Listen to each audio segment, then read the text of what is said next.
নমস্কার, কেমন আছেন সকলে?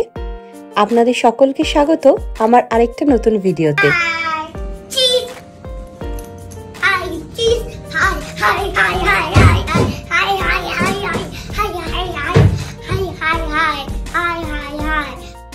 বাপরে, দেখেছেন আমার অন্যায় হয়ে গেছে। ওকে বলেছিলাম শুধু একবার যে সবাইকে হাই করে দিত, তার হাইয়ের বন্যা বয়ে দিল। যাই হোক, আরেকটা নতুন দিন শুরু করে ফেলেছি বার্বাডোসে। আজকে আমরা যাচ্ছি চুনা পাথরের একটা গুহাতে। সেই গুহাটার নাম হচ্ছে হ্যারিসন কেভ। এটা কিন্তু বার্বাডোসের খুব বিখ্যাত একটা গুহা। এই জায়গাটা শুধুমাত্র কেভের জন্য বিখ্যাত তা কিন্তু নয়, এখানে নানা রকম এক্সাইটেড আর থ্রিলিং অ্যাক্টিভিটিসও রয়েছে। তো প্রথমেই আমরা যখন টিকিটটা কাটতে গেলাম গুহার, ওনারা আমাদেরকে বলে দিলেন যে গুহার টিকিটের সঙ্গে আমরা আরও কিছু অ্যাক্টিভিটিস অ্যাড করতে চাই কিনা। কিন্তু প্রথমেই আমরা অ্যাক্টিভিটিসটার জন্য হ্যাঁ করলাম না, কারণ কোনো অ্যাক্টিভিটিসই কিন্তু আদরের জন্য সুটেবল নয়, অর্থাৎ এত ছোট বাচ্চাদেরকে নিয়ে করা যাবে না। তাই কোন অ্যাক্টিভিটিসটা আমি করতে পারবো, কোনটা শুভ করতে পারবে, আমরা একটু কনফিউজ থাকার জন্য প্রথমে গুহার টিকিটটা আমরা কেটে নিলাম। যাই হোক, টিকিটটা কাটার পরেই আমাদেরকে এরকম একটা রুমে বসতে বলা হলো, যেখানে বার্বাডোসের হিস্ট্রি আমাদেরকে একটা এভির মাধ্যমে দেখানো হলো।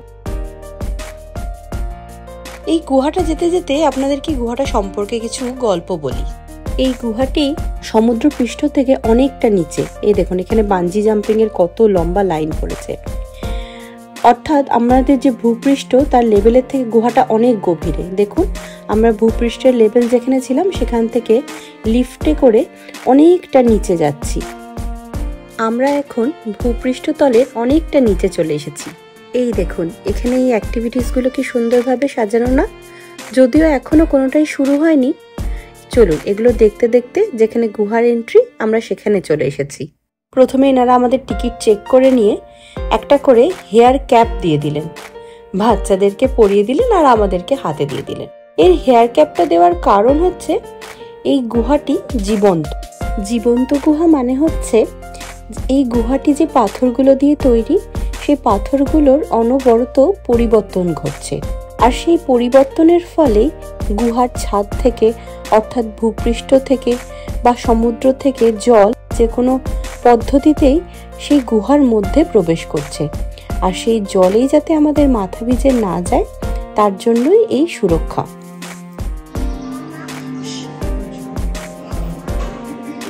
Your tour guide this morning. Hello. Hello. And you already have met Andre, our driver. Say hello to him once again. Hello. Make sure you take lots of photos. ইনি হচ্ছেন আজকে আমাদের ট্যুর গাইড। আর এই ট্যুরটা শুরু হওয়ার আগেই গুহাটা সম্পর্কে উনি আমাদেরকে ছোট্ট একটা আইডিয়া দিলেন। উনি বললেন যে এই গুহাটা 2 মাইল পর্যন্ত লম্বা। এতটা জার্নি তো হেঁটে করা সম্ভব নয়, তাই এই গাড়ির ব্যবস্থা এখানে। কিন্তু এই গুহাটা পুরোটা কিন্তু খনন কার্য কোনো মতেই করা সম্ভব হয়ে ওঠেনি। উনি আরও বললেন 1970 সাল থেকে গুহার খনন কার্য শুরু হলেও শুধুমাত্র 2 মাইল পর্যন্তই কিন্তু খনন করা সম্ভব হয়েছে। এখনো পর্যন্ত 3 মাইল বাকি রয়ে গেছে খনন কার্য করতে। আরেকটা জিনিস উনি বললেন যে আমরা ভূপৃষ্ঠ লেভেল থেকে 160 ফিট নিচে রয়েছি, কিন্তু সমুদ্রের লেভেল থেকে কিন্তু আমরা 700 ফিট এখনো উপরেই রয়েছি।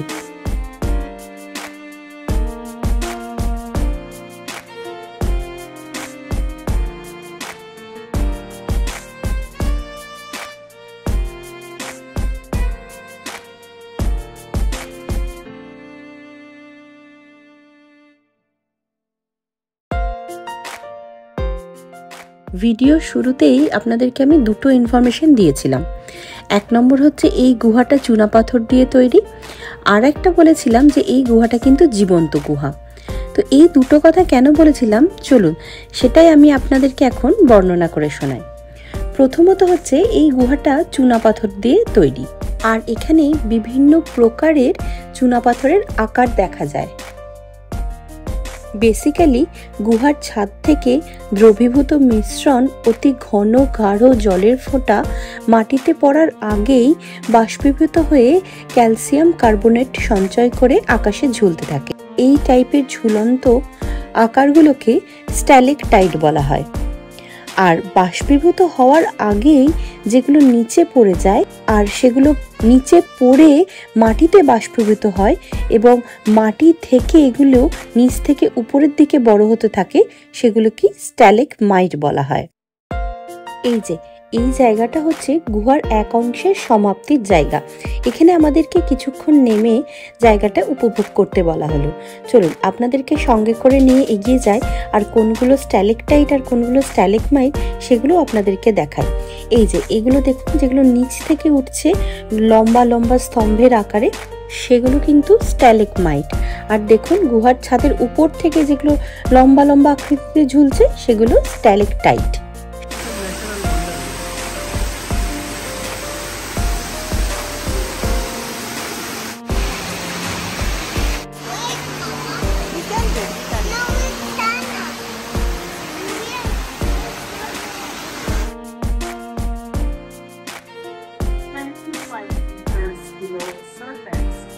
Making all the way much deeper and deeper into the cave. This is not the end. We're about to go exploring beyond what we have seen so far. গুহার ছাদ থেকে বিন্দু বিন্দু আকারে যে জল সমানে পড়তেই থাকছে সেগুলো নিশ্চয়ই ভিডিওতে স্পষ্ট, আপনারা নিশ্চয়ই বুঝতেই পারছেন সেগুলো। এই দেখুন এগুলো উপর থেকে ঝুলছে, এগুলো স্ট্যালেকটাইট।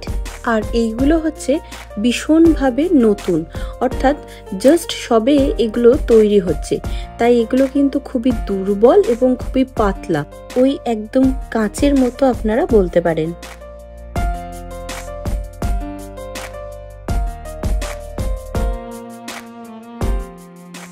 স্ট্যালেকটাইট আর স্ট্যালেগমাইট ছাড়া আরও দুরকমভাবে এই চুনাপাথরের ভূমিরূপগুলো গঠন হতে থাকে, যেগুলোর মধ্যে কিছু কিছু ভূমিরূপগুলো তির্যকভাবে বেঁকে বা কোনাকুনিভাবে তৈরি হয়, সেগুলোকে হ্যালেকটাইট বলা হয়। আর কিছু কিছু স্তম্ভের আকারে গঠিত হয়, অর্থাৎ অনেকগুলো স্ট্যালেকটাইট বা স্ট্যালেগমাইট একসাথে জড়ো হয়ে কোনো একটা মূর্তির আকার ধারণ করে, সেই টাইপের ভূমিরূপগুলোকে স্তম্ভ বলা হয়।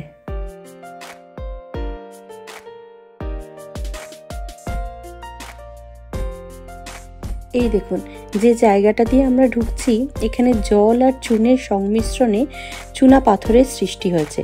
এই পুরো দেওয়ালটা জুড়ে দেখুন পুরো চুনা পাথরের আস্তরণ তৈরি হয়েছে।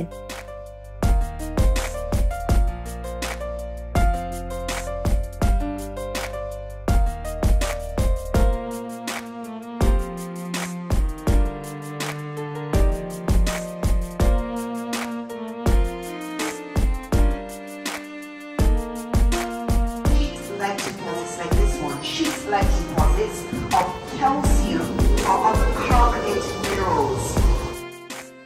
এই দেখুন বহু ক্যালসিয়াম কার্বনেট একত্রিত হয়ে স্তম্ভের আকার ধারণ করেছে।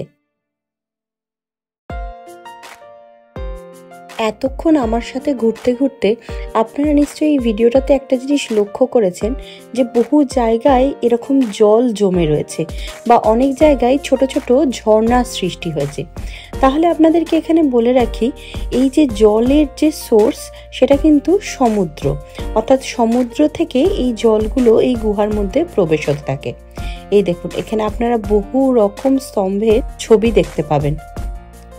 যাই হোক, আপনাদেরকে যেটা বলছিলাম, এই যে জলগুলো আপনারা দেখতে পাচ্ছেন এই সোর্স কিন্তু গুহার মধ্যে সমুদ্র, কিন্তু একটা জিনিস লক্ষ্য করেছেন কি, এই জল কিন্তু একদম স্বচ্ছ, অর্থাৎ ভীষণ ভীষণ ভীষণভাবে এই জল কিন্তু ক্লিয়ার। কেন বলুন তো, ওই একই নিয়ম বা ওই একই পদ্ধতি চুনাপাথরের রিয়াকশানে জলগুলো পরিশুদ্ধ হয়ে গুহার মধ্যে প্রবেশ করে, তা জল কিন্তু প্রচণ্ড পরিমাণে ক্লিয়ার এখানে। এই যে দেখুন আমরা এখন যে জায়গাটিতে রয়েছি, এখানে অবিরাম একটা জলের ধারা পড়ে পড়ে একটা সুইমিং পুলের সৃষ্টি করেছে। আর এই জলটা কোথার থেকে আসছে আর কোথার থেকে পড়ছে এটা কিন্তু কোনোভাবেই বিজ্ঞানীরা এখনো পর্যন্ত আবিষ্কার করে উঠতে পারেনি।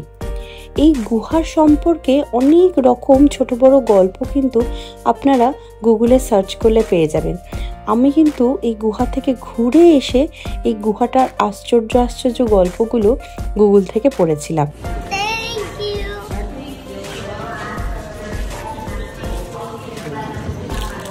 আমাদের মোটামুটি ওই 40 মিনিট মতো গুহা ভ্রমণের ট্যুরটা কিন্তু এখানেই শেষ হলো, কিন্তু আজকের দিনটা কিন্তু এখনো শেষ হয়নি। আমরা সেই গুহার থেকে বেরিয়ে একটা ছোট্ট বোটানিক পার্ক আছে, আর এখানে কিছু অল্প সংখ্যক পশু এবং পাখি আছে। আদরকে নিয়ে হাঁটতে হাঁটতে এদিকটা চলে এলাম দেখবো বলে। দেখুন কি একটা দেখতে পেয়েছে, দেখে কি এক্সাইটেড। আচ্ছা, ছোট্ট একটা টার্টল দেখতে পেয়েছে।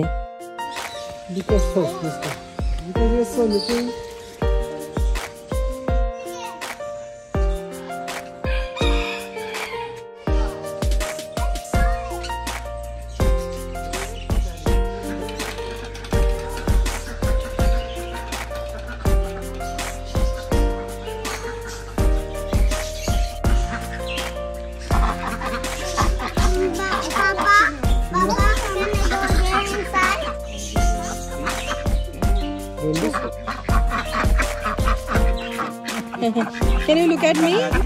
খুব ছোটবেলা থেকেই কিন্তু আদর জীবজন্তু প্রিয়, আর ভয় জিনিসটা ওর নেই বললেই চলে। কোনো কিছুতে ভয় পায় না। এখানে দেখুন ওর সাথে একটা বাচ্চা দাঁড়িয়ে আছে।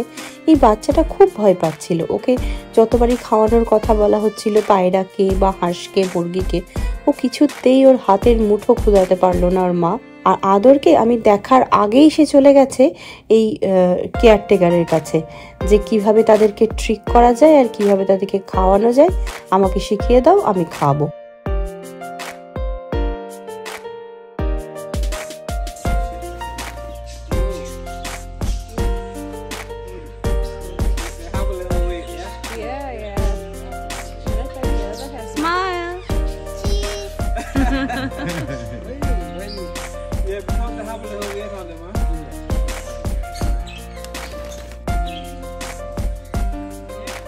Ador, little bit up.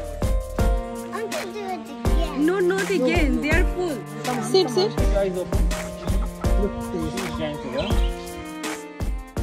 যাই হোক, আর ভিডিওটা বড় করব না।